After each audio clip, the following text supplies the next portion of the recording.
Hello students, आज की इस वीडियो में मैं आपको pair of linear equation two variable के इंट्रोडक्शन के बारे में बताऊंगा। फर्स्टली लीनियर इक्वेशन होती क्या है।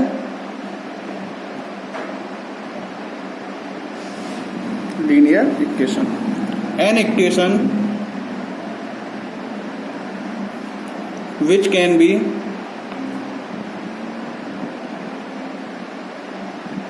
put in the form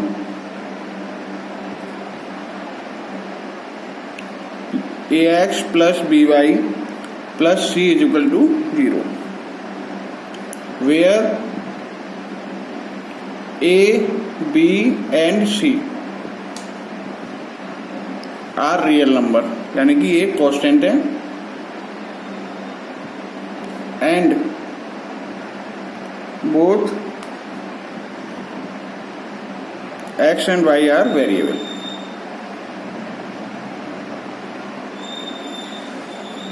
linear equation की जो फॉर्म है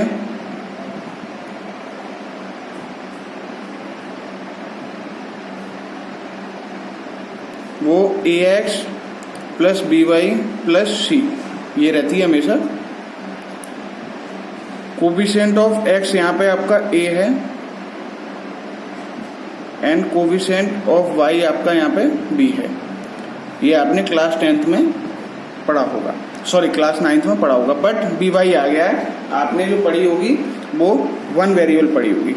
2 वेरिएबल में क्या होगा, ax प्लस by, यानी कि 2 वेरिएबल आएंगे। कैसे, देखिए सॉल्यूशन ऑफ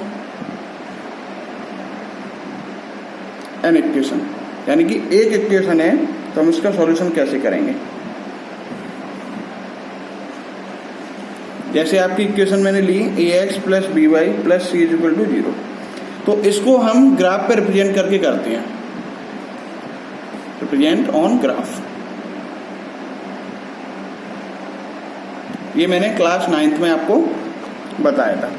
जैसे मैंने कोई इक्वेशन ले ली फॉर एग्जाम्पल, ठीक है, जैसे ये ले ली 3x प्लस 4y, सॉरी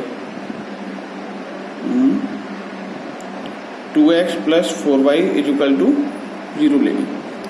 तो यहां से क्या हो गया, 2x is equal to 4y निकाला, x इज इक्वल टू हो गया 2y, ठीक है, इक्वेशन नंबर फर्स्ट मान लिया। अब इसको x is equal to 2y निकालने पर अब मैंने यहाँ पे y की जगह अपनी तरफ से वैल्यू पुट करी, y की जगह 1 तो x के मेरा आएगा 2। अब मैंने y की जगह 2 किया तो x के मेरा 4 आ जाएगा, y की जगह 3 किया तो x की जगह 6 आ जाएगा। अब इसको ग्राफ पर रिप्रेजेंट हम करेंगे। देखिए कैसे, देखिए ये मैंने एक ग्राफ बनाया है, ये रफली बनाया है। अब फेयर में ग्राफ पे बनाना, x डैश y डैश, ये इसके पॉइंट लिए, स्केल माना है 1 unit is equal to 1 box. ये आप ग्राफ पे एक्यूरेट आपको दिखाओगे, 9th क्लास का टॉपिक है। तो x की वैल्यू 2 है तो y की 1 है। देखिए x 2 है तो y 1 है, ये होगा। x 4 है तो y 2 है, ये होगा। x 6 है तो y 3 है आपका, ये होगा। कहने का मतलब है अगर लीनियर लाइन की इक्वेशन है तो ये लाइन भी हमारी स्ट्रेट आएगी। कैसी आएगी, स्ट्रेट लाइन, ठीक है। यही मुझे आपको दिखाना था। अब आप आगे देखिए, अगर आपके पास 2 वेरिएबल हैं, वो दो इक्वेशन भी होनी चाहिए तभी हम उन्हें सॉल्व कर पाएंगे। लेट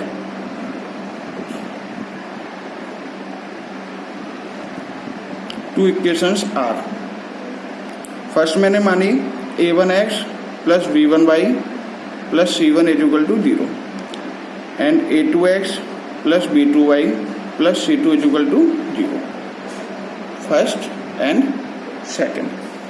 अब बात आती है, पहले कंडीशन ऑफ सॉल्युबिलिटी देख लीजिए, ये भी इंपॉर्टेंट है काफी। कंडीशन ऑफ सॉल्यूशन यानी कि हम पहचानेंगे कैसे, जैसे ये 2 इक्वेशन दे दिए तो कितने सॉल्यूशन है, एक सॉल्यूशन है, सॉल्यूशन हो पा रहे हैं या नहीं हो पा रहे हैं, या कितने हो पा रहे हैं, ठीक है। ये आप देखिए, सबसे पहले a1 अपॉन a2 निकालेंगे, फिर b1 अपॉन b2 निकालेंगे, फिर c1 अपॉन c2 निकालेंगे। ये तीनों चीज़ निकालने के बाद एक टेबल है जो आपको लर्न करनी पड़ेंगी। जैसे अगर आपका A1 upon A2 is not equal to B1 upon B2 आता है, ठीक है, तो जो ये लाइन है इसके यूनिक सॉल्यूशन होगा, यानी कि एक सॉल्यूशन आपको मिलेगा। और ये लाइन ग्राफ पर इंटरसेक्ट करेंगी। क्या करेंगी? इंटरसेक्टिंग, ठीक है। सेकंड है, अगर A1 upon A2 is equal to B1 upon B2 is equal to C1 upon C2 आता है, तो ये आपके मेनू सॉल्यूशन होंगे, यानी कि कई सारे सॉल्यूशन होंगे।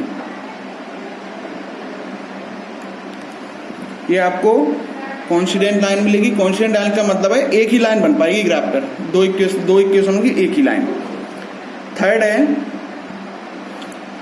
A1 upon A2 is equal to B1 upon B2 is not equal to C1 upon C2। ये नो सॉल्यूशन की है, यानी कि हमें कोई सॉल्यूशन मिलेगा। अगर हम ग्राफ पे ऐसे बनाएंगे तो ये पैरेलल लाइन बनेगी, ठीक है।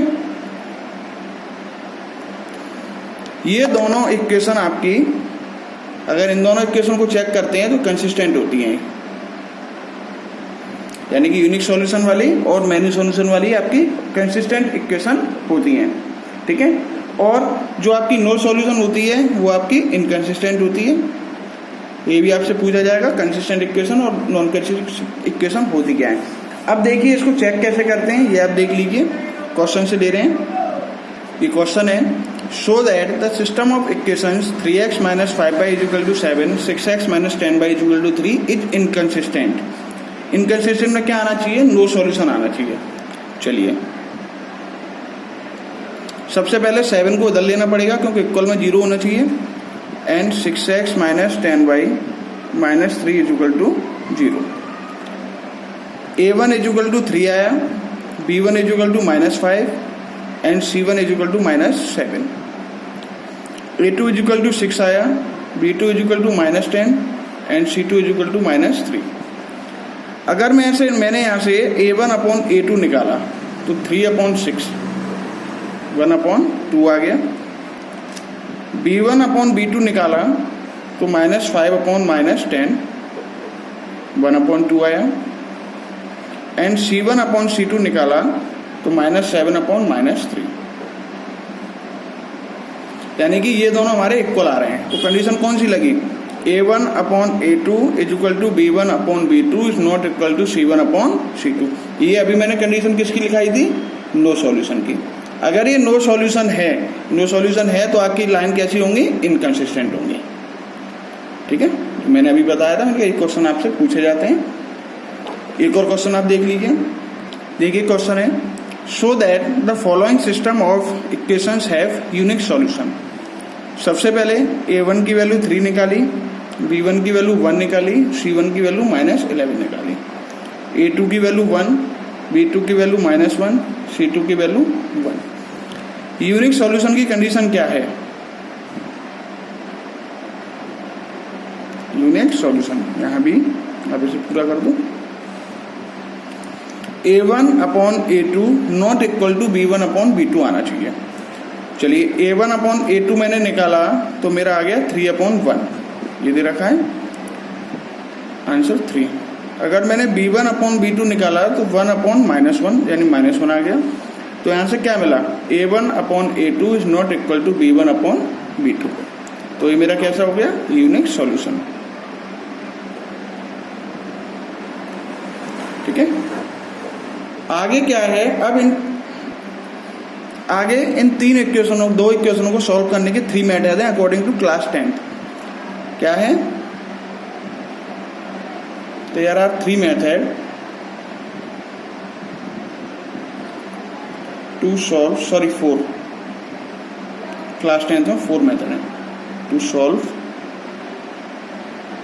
These equations.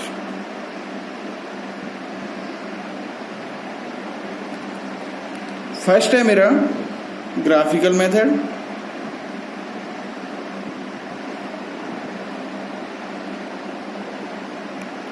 सेकंड है मेरा सब्स्टिट्यूशन मेथड,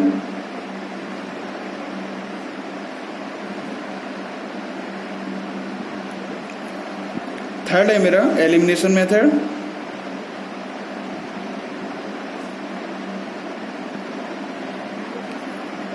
फोर है मेरा क्रॉस मल्टीप्लिकेशन।